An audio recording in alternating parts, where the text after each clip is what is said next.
and literally it can change like that. I was just, my views were going down.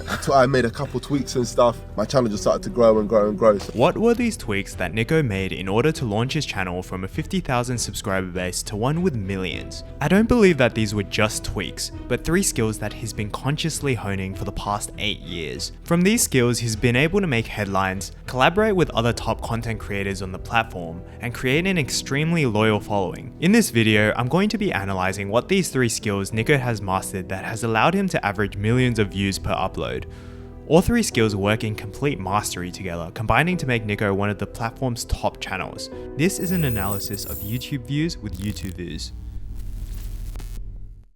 I don't want to scare you, but around 271,330 hours of content is uploaded every day to this platform. If we were to view this as competition, and assuming you have a 10-minute video, that is literally about 1 in 1.6 millionth of the competition. The chance of getting struck by lightning is 600 times higher than this percentage. Knowing these extreme stats, how can you separate yourself from this flood of content in order to actually get new viewers inclined to watch your videos? One person might say, emotionally sensationalize your content as much as you can. In other words, clickbait to the extreme. However, there is a big asterisk here. You see, clickbait only works in your favor and in the long term when you do what I call ethical clickbaiting. What separates trashy clickbait versus ethical clickbait is the initial's content provides no value to the viewer, leaving them upset and believing that their click was a waste of time. Ethical clickbaiting, on the other hand, over-delivers on the expectations of the content and leaves the viewer happier for the fact that they clicked on the video. A perfect example of ethical clickbaiting is Nico's content. To do it, take the main emotion and/or selling point of your video and dial it up to the extreme. For his specific niche, being in the prank genre, Nico has focused on emphasizing confrontations, dispute, and mischievous behavior. Sensationalizing these make the viewers actually feel something, getting them emotionally invested in the video before they've even started watching it. It's not "I ran for Mayor of London as a YouTuber," it's "how I won the London mayor election." The sensationalized version of "I interviewed racists for a day" is undercover as a racist for 24 hours. It's not playing voicemails loudly in a library, it's blasting embarrassing voicemails in library. The list goes on, and the thumbnails drive home the stakes that the titles propose. He's normally mid-action of what the titles say, or is getting mangled by the people that is pranking, just to sensationalize it further. However, this is only one piece of the 3-part pie that combines to get you viral content. Nico realized the importance of brand and has spent years consciously building his. Another group that knows the importance of brands are companies. It's why they spend millions of dollars each year on it. Pepsi is a perfect liable subject where they hired a company just to change their logo. The perpetrator company included the gravitational pull of Pepsi in their official report document. It's hilarious that late-stage capitalism has produced this, but companies create brands because they build relationships with your audience, increase recognition, increase positive perception, which all leads to theoretically increased loyalty. Nico does this all for free by dunking on already established brands. He subverts expectations by putting whoever gets featured in his videos in an absurd spot. This isn't strictly limited to companies. He's targeted racists, events, and other YouTubers, but the concept still applies. A brand is essentially a consumer's expectations. What do they expect of your image? How will you act in certain situations? Nico violates the audience's expectations of what they have in their heads versus how brands actually interact with Nico. Audiences want to be energized, to experience something. All that's missing is a leader to make that happen. This is the key difference between the brands of corporations and YouTubers. Companies are telling their audience how to feel about their brand, but YouTubers are making their audience feel. Audiences come back to your channel for a specific feeling. That is your brand as a YouTuber. That feeling is what you should be building your channel around for recognition and consistent viewership. We've established that branding is important, but how do you build it? This is where one of, if not the most important skill on the platform comes in. Stories are the crux of how you deepen connections with your audience, get killer retention, and go viral. It's the sustainable way to make videos extremely watchable, and we all know that's what YouTube rewards. Nico realized that stories are king on YouTube very early on in his career, and it's the single skill he's been trying to perfect since. Through the power of story, Nico has been able to elevate the prank genre that's known to be obnoxious at times into an accessible form of content for the masses.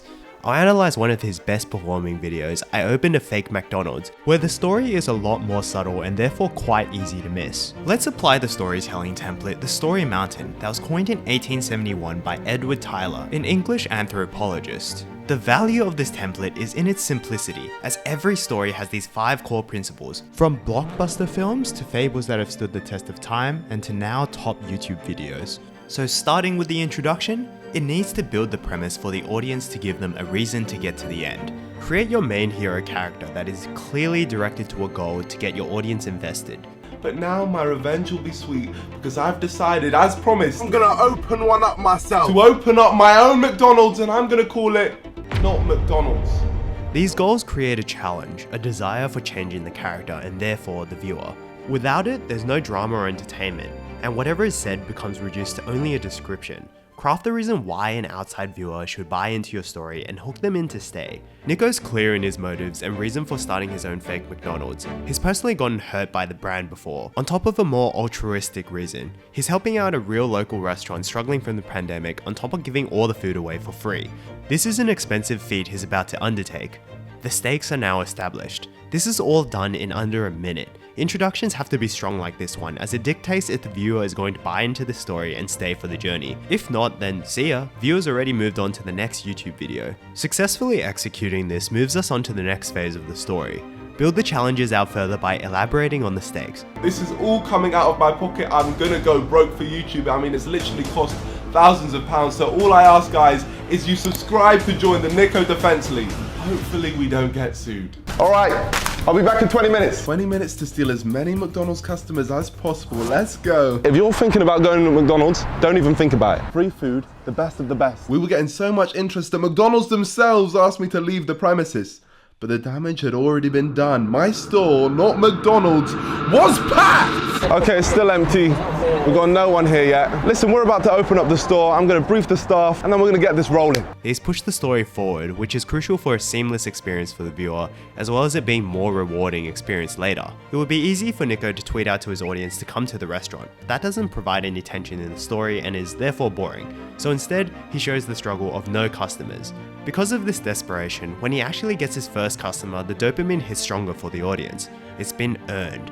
This struggle serves another purpose for making us subconsciously respect Nico. He's actually out in the streets, grinding for his ideology. The rising action keeps building to the climax. This is where everyone is starting to queue out the door. Nico is realizing his goal that he said from the beginning. The service is going well. He's got an interview with Lad Bible. My dream was to work at McDonald's and you guys sent me away, but look at me now. I have my own McDonald's, not McDonald's. Yeah? How do you feel now? I have my own store. And at that, no further questions. Thank you very much. All right, guys, let's get back to it. And he ends up hiring a customer to be part of his team as well. This is what happens when you just give new people a chance. It's such a success that they begin running out of stock. As they're finishing up the final orders, there's only one thing left to do. Celebrate and reflect. Say a massive thank you to you for coming down to our shop, and you're It's always okay. welcome back here at Andy's Bangin' Burgers. Respect. Respect. Thank you, man. All right, guys. Thank you, I appreciate it. The payoff works because we, the viewer, were in the trenches with Nico when he was struggling. He's finally tamed the problem that he originally set out for, closing the curiosity loop and winning his battle against McDonald's. Everything is now complete, happy, and stable. These stories work because we buy into the problem that the hero wants solved, and therefore the viewers want solved too. So when they do solve it, it's a unified shared experience, a journey that we were a part of. People want to be part of an event that's bigger than themselves, and the stories make people believe that they can do that. When that happens, people connect and continue to share these stories. So my question to you is, are you making the best stories that you can? Thanks for making it to the end of the video. If you want to make better stories, I'd love to get in touch. As a thank you to the community and everyone that's stuck around thus far, I'd love to offer half-hour sessions where we can talk about anything content creation related and how to grow your channel, regardless of what size it is. The world needs more good stories, and I'd love to be able to help you make some.